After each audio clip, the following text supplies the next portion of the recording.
다문화 민법상 입양부모 교육을 듣기에 앞서 평소 우리 가족에 대해서 어떻게 생각하고 있는지 서로 대화를 나눠볼까요?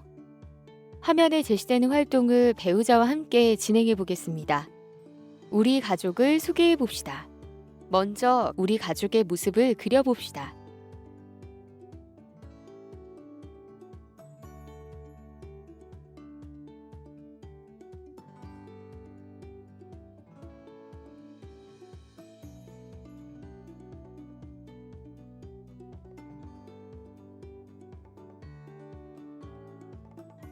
그리고 문장을 완성해 봅시다.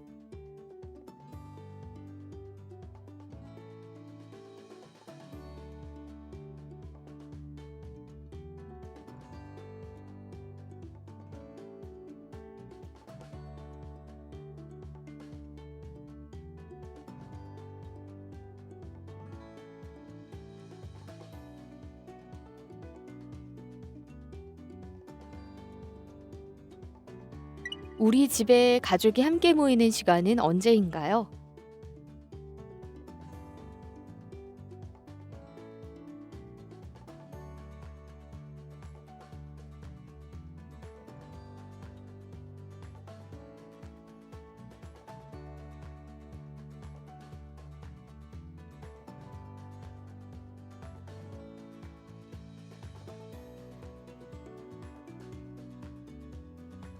함께 모인 가족들은 무엇을 하고 있나요?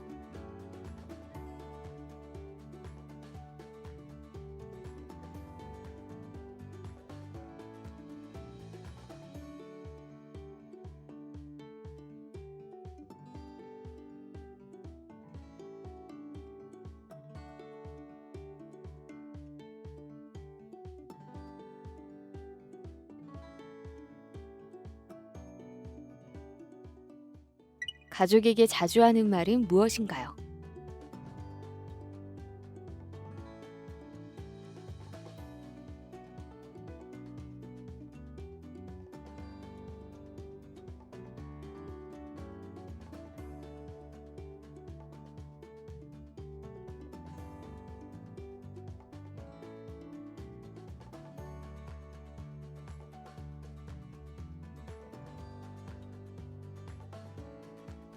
내가 바라는 우리 가족은 어떤 모습인가요?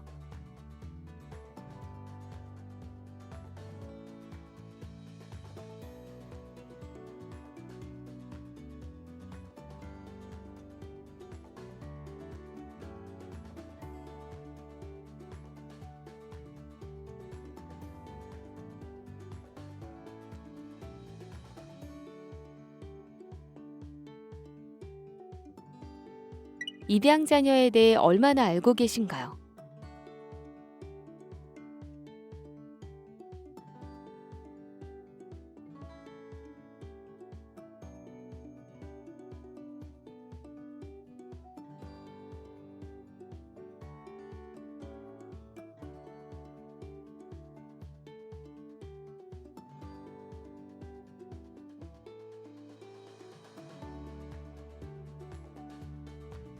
자녀는 본국에서 어떻게 생활했을까요?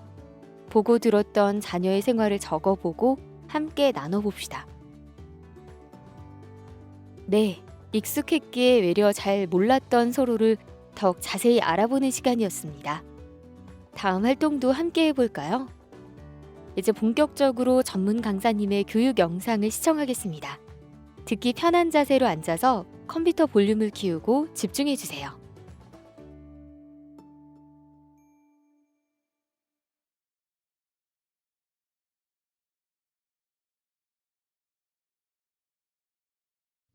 안녕하세요. 저는 오늘 여러분들과 함께 효과적인 부모-자녀 소통법에 대해 이야기 나눌 중랑구 가족센터 김영희 센터장입니다. 사람과 사람이 관계를 맺는데 가장 기본이 되는 것은 의사소통입니다. 의사소통은 서로의 생각이나 감정을 전하며 이해하는 것을 말하지요. 여러분 잘 생각해 보세요. 친구, 동료, 연인, 각종 사회적 관계 맺기에서 무엇이 가장 여러분의 감정을 상하게 하나요? 서로 다름에서 오는 이질감과 간극이 아닐까요? 나이도 문화적인 배경도 살아온 방식도 다른 부모 자녀가 만나 어떻게 하면 서로 잘 소통할 수 있을지 배우는 시간을 가져보겠습니다.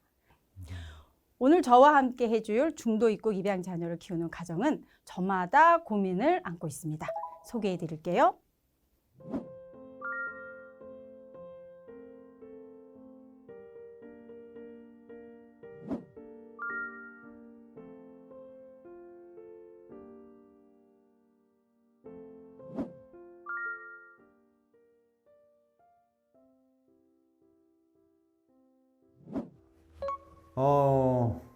저는 전처와 사별하고요.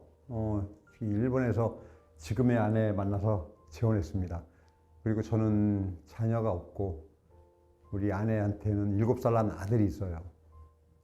벌써 함께 지낸 지 6개월이 지나고 있는데 아직까지 서로 언어가 익숙치 않아서 의사소통에 많이 어려움을 느끼고 있습니다. 한국말은 점점 나아지고 있습니다.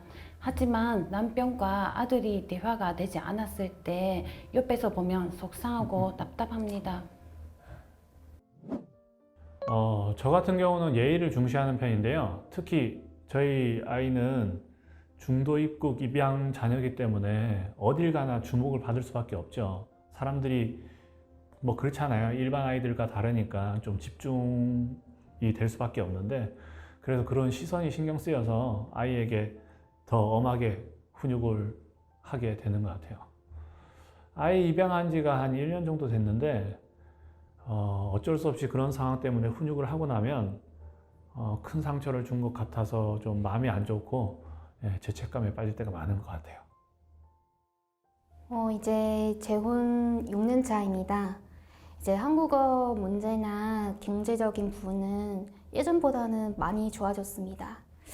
하지만 아이의 양육, 교육 문제로 도움이 필요할 때 이야기할 사람이 남편밖에 없어서 조금 외로움을 느낍니다. 친한 친구나 중국에 있는 가족이 좀 더 가까이 있다면 이런 저런 고민을 좀 더 털어놓을 수 있을 텐데. 제가 5년 전에 베트남에서 아내랑 만나서 재혼을 하고 한국에 정착을 했습니다. 근데 베트남에서 장모님, 장인어른하고 함께 살고 있던 아내의 딸을 올해 입양할 계획인지라 지금 이것저것 준비를 하고 있습니다.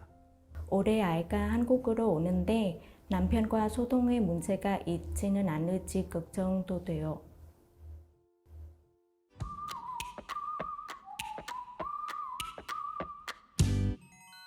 의사소통의 기본은 바로 경청입니다. 물론 말하기도 중요하지만 상대의 마음을 여는 듣기부터 잘해야 되는데요. 평소에 경청하는 태도를 알아보기 위해서 실습을 해볼 건데요. 네, 두 분이 짝이 돼서 해볼 겁니다.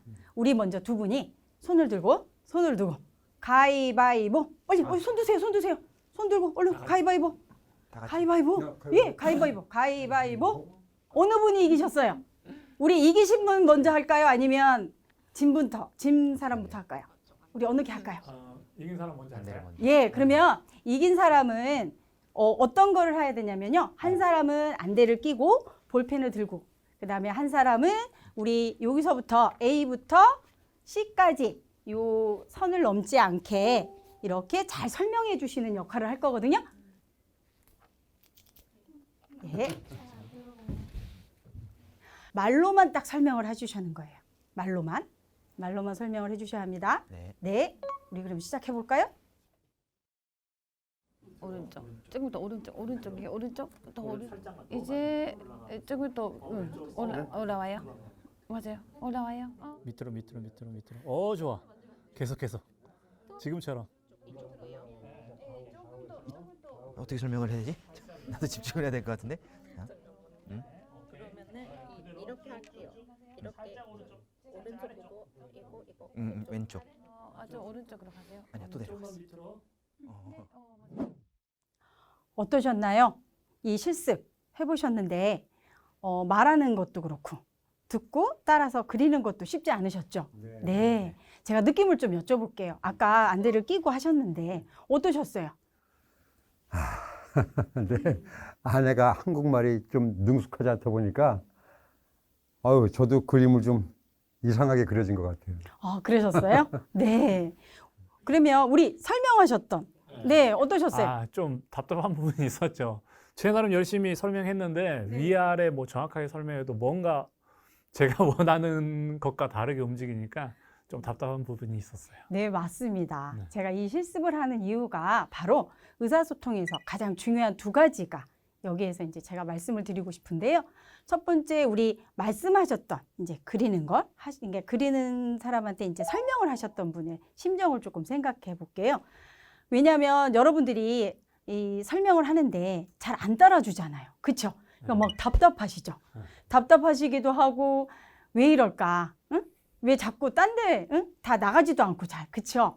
그거는 생각해 보시면 우리가 의사소통을 하는데 가장 먼저가 처음이 되는 게 뭐냐면 우리가 어떻게 할 건지를 먼저 정하지 않았다는 거예요. 그러니까 시작하기 전에 내가 설명을 하면 상하 좌우라든가 아니면 시계 방향으로 가라고 하든가 아니면 이게 움직이는 그 길이를 조금 정해놓고 하셨다면 예, 조금 더 빠르게 설명을 하고 듣는 사람도 빨리 듣고 할 수 있었을 것 같아요. 우리 눈을 감고 안대로 가셨던 분들, 그리려고 노력하셨던 분 심정을 좀 생각해 보면 어떠셨을 것 같아요? 왜냐하면 보세요. 내가 그리기 전에 딱 보고 들어왔어요. 원이라는 걸, 그쵸? 이게 원을 그려야 된다는 걸 보고 들어왔는데 자꾸 설명하는데 이게 원 같지가 않은 거예요. 이게 뭘까요? 믿지를 못하는 거죠. 이게 정말 원으로 가는지, 그러니까 자꾸 나가기가 힘들었던 거예요. 그러다 보니까 자꾸 이게 맞나? 그러니까 자꾸 진도는 안 나가고. 근데 또 설명할 때도 또, 막 급하게 막 해야 된다고 생각을 하니까, 이게 위에, 안에서, 우리 마음 안에서 뭐가 올라왔을까요? 왜 이래? 자꾸 왜 이래? 그쵸? 그러니까 이 실습에서 우리가 알아야 되는 게 뭐냐면, 일단 의사소통에서 가장 두 가지 원칙. 믿는 거예요. 신뢰하는 거. 신뢰하는 거고 우리가 규칙이에요. 우리가 아무 때나 이야기를 한다고 해서 의사소통이 되는 건 아니거든요. 그래서 우리가 언제 어떻게 어떤 방식으로 소통을 할 건지를 미리 정해놓으면 그게 잘 되지 않을까요? 이게 이제 2장이거든요. 그러니까 한 장은 오늘 집에 가서 한번 여러분들이 한 번 더 실습을 한번 해보세요. 지금 제가 말씀드렸던 거를 잘 기억하시면서 해보시면 좋을 것 같아요. 그렇게 해보시겠어요? 네, 감사합니다. 여러분이 일상생활하는 자연스러운 모습이 궁금해서 대기실 모습을 찍을 수 있다고 사전에 살짝 말씀드렸는데요. 대기실에서 어떤 모습이셨는지 잠시 볼까요?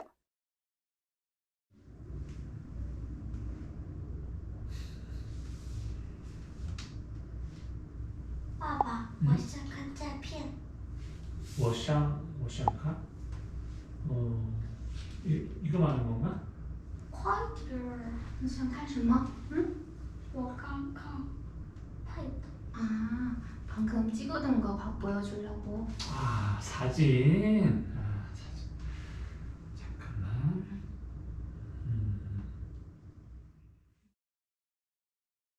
남편분께서 말씀하셨던 대로 서툰 언어로 인해서 대화가 잘 이어지지 않고 있는데요. 네, 평소에도 이런 모습이 좀 많이 있었나요? 네, 좀 그런 것 같아요. 저희 아내랑은 그나마 언어가 서로 안 통해도 서로 노력은 좀 많이 하거든요. 근데 아이랑은 언어가 안 통하니까 좀 이런 경우가 좀 많은 것 같아요.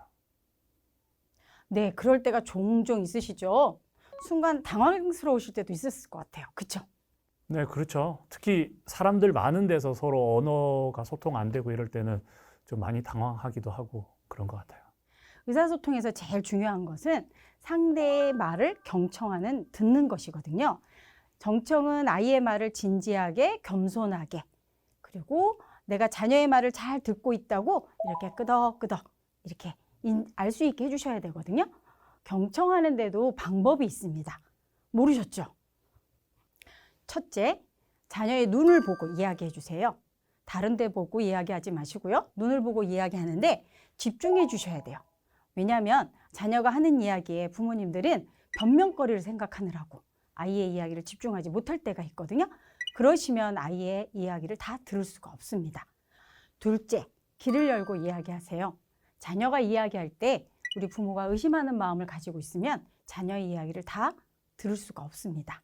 우리 세 번째는 마음을 열고 이야기하세요. 부모가 착각하는 것 중에 하나가요. 우리는 자녀의 나이를 다 거쳐왔다고 생각을 하는 거예요. 그러다 보니까 자녀가 그 나이 때 하는 이야기를 나 때하고는 좀 다르다 생각하고 아이가 거짓말하고 있다 이렇게 생각할 수도 있거든요. 근데 그렇지 않고 지금하고는 많이 다르잖아요. 그러니까 그렇게 선입견을 갖지 마시고 그냥 아이가 하는 말을 그냥 믿어주시면 됩니다.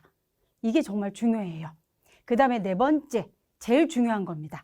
우리가 임금님한테 이야기하듯이 존중하는 마음을 가지고 이야기를 해주셔야 돼요. 그 존중한다는 마음은 모든 인간관계의 기본입니다. 그래서 존중을 여러분들이 받으시려고 하면 아이를 먼저 존중하는 마음을 가지셔야 됩니다. 중도 입국 입양 자녀를 존중하는 마음으로 그 이야기를 잘 들어주셔야 하거든요. 우리가 언어가 통하지 않는다고 해서 그냥 대충 듣지 말아주셔야 되고요. 그 다음에 서로가 언어와 문화가 이렇게 다르다고 해서 그냥 우리 아이가 한국어가 다 익힐 때까지 그냥 기다리지 마시고요. 우리 부모님들, 우리 한국인, 우리 양부모님도 우리 그 모국어를 조금 배울 수 있는 그런 노력들이 바로 존중하는 마음이거든요. 그런 존중하는 마음을 좀 가지셨으면 좋겠고요. 또 하나 자녀가 이 한국어가 조금 서툴고 모국어가 더 익숙하잖아요. 그러니까 혹시 깊은 대화나 꼭 내가 전달하고 싶은 마음이 있을 때는 모국어를 사용하는 게 좋은데 그럴 때는 또 모국어가 익숙한 아내한테 좀 살짝 부탁할 수도 있지만 그렇지 않고 노력을 좀 해보시면 어떨까요? 우리 한국인 양부모님께서 우리가 그 모국어를 배우려고 단어 몇 개라도 조금 배우셔서 이야기를 하시면 아이가 거기에 또 부모님의 마음을 잘 들을 수 있는 그런 기회가 되지 않을까 합니다. 우리 그러면 우리 이렇게 경청하는 방법 잘 배우셨죠? 네. 정말 힘들어요. 윤아야, 과자 줄까? 모두가 나와 있다.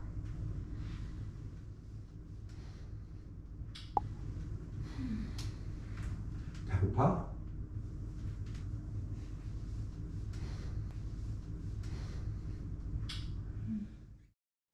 이번에는 A가족의 모습을 함께 보았는데요. 영상을 보고 어떤 느낌을 받으셨나요? 좀 답답하긴 했지만 좀 공감이 많이 되는 얘기네요. 예, 뭐 저도 곧 겪을 일이라서 남일 같지가 않네요. 서로 다른 국적의 가족이 만나서 완벽한 의사소통이 이루어지기까지의 과정은 그렇게 순탄하지는 않습니다. 그리고 모두의 노력이 필요합니다. 직접 영상을 보시니까 어떠세요? 평소 우리 가족 모습이 고스란히 담겨 있는 것 같아서 좀 그렇습니다. 최근에도 이런 소통 문제가 있으셨나요? 네. 입양한 우리 그 아들 한국 교육센터에 보내서 좀 한국어를 배우게 하니까 단어뿐이긴 한데 그래도 저하고 간단한 이런 대화 같은 거 많이 좋아졌어요. 내년에는 학교를 좀 보내려고 하는데 글쎄요. 아이가 잘 적응할지 좀 걱정이 됩니다. 그리고 이제 제가 그 교육적인 부분 아이에게 어떻게 좀 설명을 해줄지 좀 그것 걱정되고요. 중도 입국 입양 자녀가 가족 모두가 행복하게 지내기 위해서는 입양을 결정하기 전부터 자녀와 함께 충분히 상의해야 하고요. 입양 후에도 친해지려는 노력이 꾸준히 있어야 되거든요. 그래서 가장 중요한 거는 부모, 자녀 간의 소통입니다. 자녀의 이야기를 잘 들어줘야 하거든요. 여러분들은 평소 아이의 마음을 잘 이해하고 공감해 주시나요? 네, 저희 아이가 기쁠 때, 즐거워할 때는 오히려 좀 리액션 좀 더 크게 해준다거나 같이 이렇게 즐거워해 줍니다. 자녀의 감정을 잘 이해하려고 노력해 주시고 계시는 거죠. 그렇죠? 네. 근데 자녀의 감정을 이해하고 공감하는 게 정말 중요합니다. 근데 아이가 기쁘고 행복하고 막 신나할 때는 우리 부모님들이 공감을 잘 해주세요. 그런데 문제는 우리 아이가 우울하고 힘들고 짜증내고 이렇게 화가 올라오고 이런 감정, 그러니까 부정적인 감정을 공감하기는 그리 쉽지가 않아요. 혹시 이제 어른들도 많이 그런데요. 우리 남편분, 제가 질문 하나 할까요? 네. 만약에 바깥에서 좀 기분 나쁜 일이 있었어요. 그래서 집에 가서 좀 쉬어야 되겠다 하고 왔는데 들어가실 때 좀 이렇게 심각한 표정으로 들어간 거예요. 그런데 아내가 와가지고 무슨 일이야? 무슨 일이야? 이렇게 하면 얘기하고 싶으세요? 좀 안 하고 싶어요. 근데 그쵸. 예, 표정에는 티가 많이 나는 편이라서 그죠, 그죠. 예. 왜 안 하고 싶으실까요? 굳이 밖에서 힘든 거를 이렇게 집안까지 와갖고 또 이렇게 설명을 또 해야 되고 그런 게 조금 있어서. 네, 맞습니다. 우리 아이들도 이런 부정적인 감정으로 만약에 학교에서나 아니면 친구들하고 사이에서 어떤 좀 짜증나는 일이 있거나 화나는 일이 있어서 인상을 찡그리고 집에 들어왔어요. 그 모습을 보면 보통 엄마, 아빠가 막 쫓아가죠. 쫓아가서 무슨 일이야? 왜 그래? 왜 이렇게 인상을 쓰고 있어? 막 이러잖아요.